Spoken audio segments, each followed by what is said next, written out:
Om Swastiastu. Di sini saya akan menjelaskan matematika, himpunan, dan logika. Sebelum materi ini berlanjut, saya akan memperkenalkan diri terlebih dahulu. Nama saya Iputu Gunawijaya, NIM 2010-1100, kelas DB Matematika 2. Pendahuluan. Logika fusi pertama kali diperkenalkan oleh Profesor Lotfi As-Sadeh pada tahun 1965. Dasarnya, logika fusi adalah teori himpunan di mana nilai logika keanggotaan atau derajat keanggotaan menjadi ciri utama. Logika fusi digunakan sebagai suatu cara untuk memetakan permasalahan dari input menuju ke output yang diharapkan. Alasan yang digunakan logika fusi.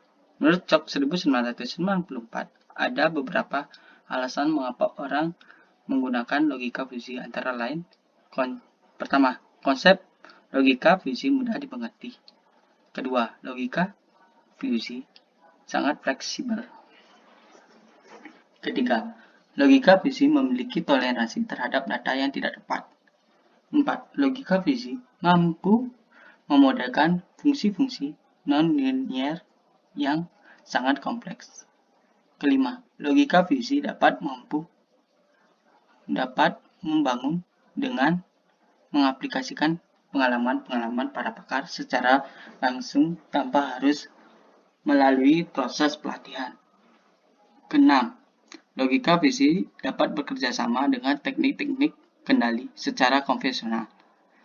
Ketujuh, logika fusi didasarkan pada bahasa alami. Himpunan fusi. Pada himpunan tegas KRIP, nilai keanggotaan suatu item X dalam suatu himpunan A yang sering ditulis dengan X memiliki dua kemungkinan, yaitu 1. Yang berarti bahwa suatu item menjadi anggota dalam suatu himpunan. 0. Yang berarti bahwa suatu item tidak menjadi anggota dalam suatu himpunan. Berikut ini contoh dari himpunan fusi.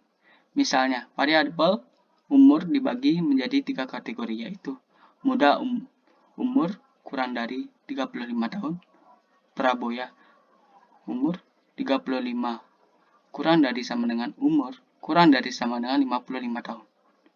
2. Umur lebih dari 55 tahun. Dari kategori di atas dapat dijelaskan bahwa apabila seseorang berusia 34 tahun, maka ia dikatakan muda. 44 tahun sama dengan 1. Apabila seorang berusia 35 tahun, maka ia dikatakan tidak muda. 35 tahun sama dengan 0. Apabila seseorang 35 tahun kurang dari 1 hari, maka ia dikatakan tidak muda. 35 tahun kurang 1 hari sama dengan 1. Apabila seseorang berusia 35 tahun, maka ia dikatakan praboya. 34 tahun sama dengan 1. Apabila seseorang berusia 34 tahun, maka ia tidak dikatakan tidak praboya. Sama dengan 43 tahun sama dengan 0. Apabila seseorang berusia 55 tahun, maka ia dikatakan praboya sama dengan 55 tahun sama dengan 1. Apabila seseorang berusia 35 tahun kurang dari sehari, maka ia dikatakan tidak praboya. 35 tahun kurang 1 hari sama dengan 0. Berikut ini grafik dari himpunan fusi.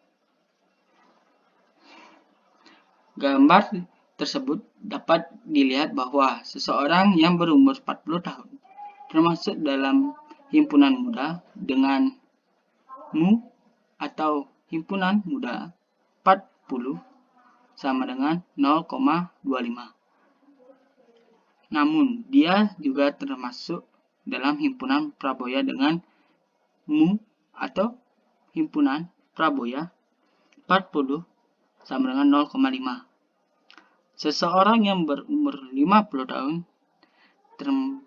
termasuk dalam himpunan muda dengan mu atau himpunan tua 50 sama dengan 0,25. Namun dia juga termasuk dalam himpunan praboya dengan mu atau himpunan praboya 50 sama dengan 0,5.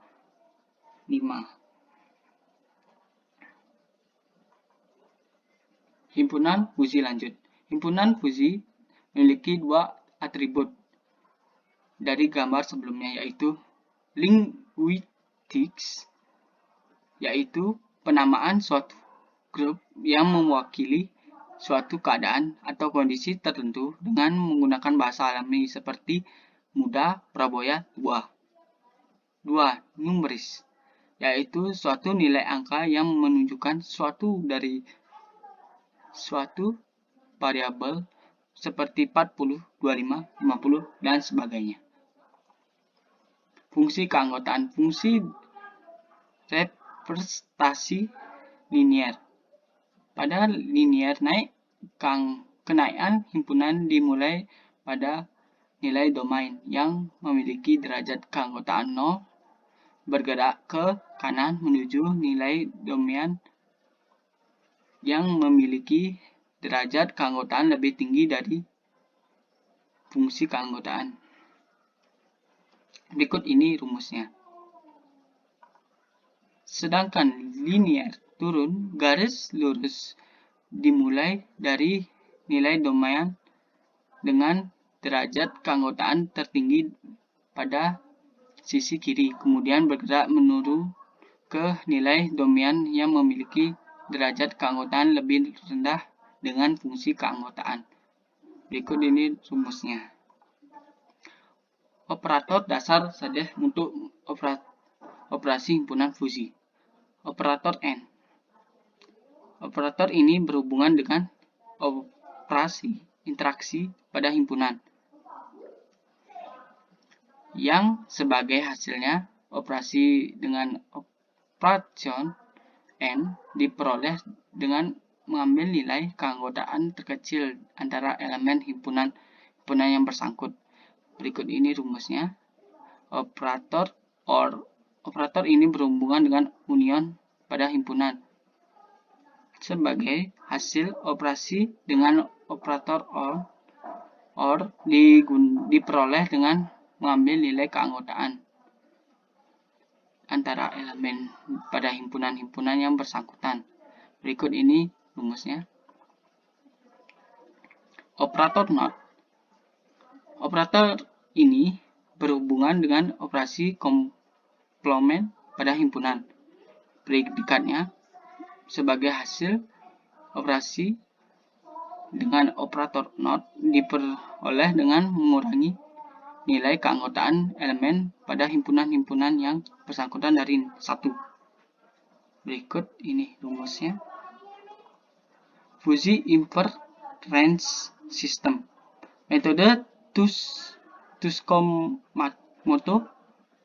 Setiap konsekuensi pada aturan yang berbentuk if then harus diimplementasikan dengan sesuatu himpunan fungsi dengan fungsi keanggotaan yang monoton.